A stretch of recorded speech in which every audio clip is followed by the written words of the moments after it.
આપણી કૌભાંડ સામે આવ્યું છે? ગઈકાલે 5 માર્ચના રોજ અહીંયા થાનગઢ ખાતે જે એફસીઆઈના ગોડાઉનો છે, એફસીઆઈના ગોડાઉનની અંદર જે મગફળી ટેકાના ભાવે ખરીદેલી હતી એમાં આગ લાગી છે. જ્યારે મગફળીના ગોડાઉનો પર આગ લાગે ત્યારે ઘણા બધા સવાલો અને શંકાઓ ઊભી થાય, જેના ભાગરૂપે અમે કંઈક વિગતો મેળવવાના પ્રયત્ન કર્યા અને આજે અમે થાનગઢ મુકામે સ્થળ તપાસ કરી અને અમુક વિગતો મેળવી. તો ઘણી બધી વિગતો શંકાઓ ઉપજાવે એવી છે કે ખરેખર ભૂતકાળમાં જે મગફળીમાં આગ લાગી હતી એવી જ રીતે આગ લાગી છે, ખરેખર આગ લાગી છે કે લગાડવામાં આવી છે, આ ઘણા બધા સવાલો છે. મહત્વની વાત એ છે કે અહીંયા થાનગઢની અંદર જે ગોડાઉનોની અંદર મગફળી ટેકાના ભાવે ખરીદેલી સ્ટોક કર્યો છે, આ મગફળી ક્યાંથી આવી છે?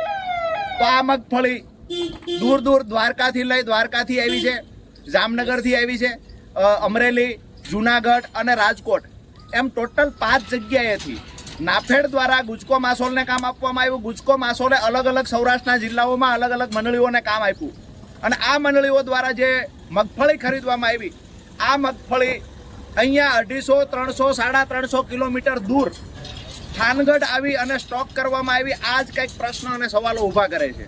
ખરેખર ક્યાંક ને ક્યાંક શંકા એવી જાય છે કે છેક દ્વારકાથી લઈ અને થાનગઢ શા માટે સ્ટોક કરવામાં આવ્યો?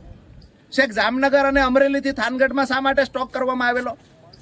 અહીંયા ટોટલ હું વાત કરું તો અમરેલીની 1 મંડળી છે, દેવભૂમિ દ્વારકાની 2 મંડળી છે, જામનગરની 4 મંડળી છે, જુનાગઢની 10 મંડળી છે, રાજકોટની 3 મંડળી છે. ટોટલ 20 મંડળીઓ, સૌરાષ્ટ્રના જિલ્લાઓની 20 મંડળીઓની અંદરથી 19,562 મેટ્રિક ટન મગફળી થાનગઢના અલગ અલગ ગોડાઉનમાં સ્ટોક કરવામાં આવ્યો, જેમાં 5,61,486 મગફળીની બેગ થાનગઢની અંદર સ્ટોક કરવામાં આવ્યો, જે મગફળી 250-300 કિલોમીટર દૂરથી લાવવામાં આવી. બીજી મહત્વની વાત એ છે, એક તો સવાલ એ છે કે 300-250 કિલોમીટરથી 350 કિલોમીટર દૂરથી થાનગઢ શા માટે પસંદ કરવામાં આવ્યું? એનાથી આગળ બીજી વાત કે અહીંયા જે ગોડાઉનો હતા, આ ગોડાઉનની અંદર નથી સીસીટીવી કેમેરા કે આ ગોડાઉનની અંદર નથી ફાયર સેફટીના કોઈ સાધનો.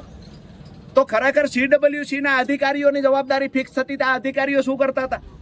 કોને મંજૂરી આપી? નિયમ મુજબ સીસીટીવી કેમેરા હોવા જોઈએ, તો કોને મંજૂરી આપી અહીંયા સ્ટોક કરવા માટેથી? એટલે ક્યાંક ને ક્યાંક સીસીટીવી કેમેરા નહોતા, ફાયર સેફટીના સાધનો નહોતા, 350 કિલોમીટર દૂરથી થાન પસંદ કરીને અહીંયા મગફળીનો સ્ટોક કરવામાં આવ્યો.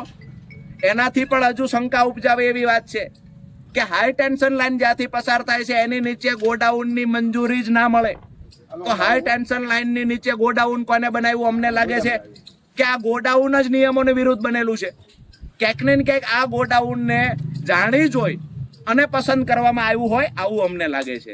એની સાથે જે ખેડૂતોએ વારંવાર આક્ષેપો કર્યા છે કે સૌરાષ્ટ્રની અંદર રાજસ્થાનમાં જે સસ્તા ભાવે મગફળી મળતી હતી, આ મગફળી લાવી અને ટેકાના ભાવે બોગસ રજીસ્ટ્રેશનો ખેડૂતોના કરાવીને ઘુસાડવામાં આવી છે. હું દાવા સાથે કહું છું કે 20%થી વધારે આવી મગફળીઓ ઘુસાડવામાં આવી છે. આ અમારા આક્ષેપ છે. જો ખરેખર પ્રમાણિકતા હોય તો અમે નમ્ર વિનંતી તંત્રને, ગુજકો માસોલને કરીએ છીએ, તમે જે મંડળીઓને કામ આપ્યું છે એ મંડળીઓએ ક્યાંક ને ક્યાંક આવા કામ કર્યા હોય. આવી ખેડૂતોના વારંવાર આક્ષેપો થયા છે. જે રાજસ્થાનમાં મગફળી મળતી એ 17,000ની ખાંડી મળતી હતી, અહીંયા પહોંચતી થતી 17,000. જ્યારે ટેકાના ભાવે વેચાણ કરવા જાઓ તો 27,000 રૂપિયા, એટલે કે પ્રતિ મણે 500 રૂપિયાનો ભાવ ફેર મળતો હતો. 50 કરોડ કરતાં વધારે રૂપિયાની આવી મગફળી ઘુસાડી હોય આવી ખેડૂતોમાં ચર્ચા છે. તો ક્યાંક ને ક્યાંક જે જુદા જુદા ગોડાઉનો છે, આ ગોડાઉનોની અંદર તપાસ થવી જોઈએ. ખરેખર ખેડૂતોની મગફળી ગુજરાતના ખેડૂતોની છે કે રાજસ્થાનના ખેડૂતોની છે? જો તંત્રમાં પ્રમાણિકતા હોય, ગુજકો માસોલ જો ખરેખર સાચી તપાસ કરવા ઈચ્છતું હોય તો તમામ ગોડાઉનોની તપાસ કરવામાં આવે. એની સાથે સાથે જે આ દૂરથી મગફળી લાવ્યા છે, અહીંયા પણ અમને જાણવા મળ્યું કે 3 દિવસ પહેલાં જ ગોડાઉન મેનેજર જે હતો એ 3 દિવસ પહેલાં જ જે મૂળ મેનેજર હતો એની બદલી થઈ, રજા ઉપર ગયો. અચાનક કોઈ મેનેજર આવે છે, એ મેનેજર આવતાની સાથે બીજા દિવસ આગ લાગે છે. આજુબાજુના વિસ્તારમાં જ્યારે અમે રહીશોને પૂછ્યું ત્યારે જાણવા મળ્યું કે અહીંયા ઘણી વખત રાત્રે પણ વાહનો આવતા હતા. તો આ વાહનો કોના હતા? કોણ આવતું હતું રાત્રે? ઘણા બધા સવાલોની વચ્ચે ક્યાંક ને ક્યાંક અમારું સ્પષ્ટ માનવું છે કે મગફળી ખેડૂતોના ખેતરમાં હોય ક્યારેય આગ લાગતી નથી. મગફળીની એપીએમસીમાં આગ લાગે છે અને ટૂંક સમયની અંદર પુરાવાઓ સાથે અમે આગળની વિગતો મેળવી રહ્યા છીએ. ઘણું બધું આમાંથી લગભગ મને એવું લાગે છે કે આ કદાચ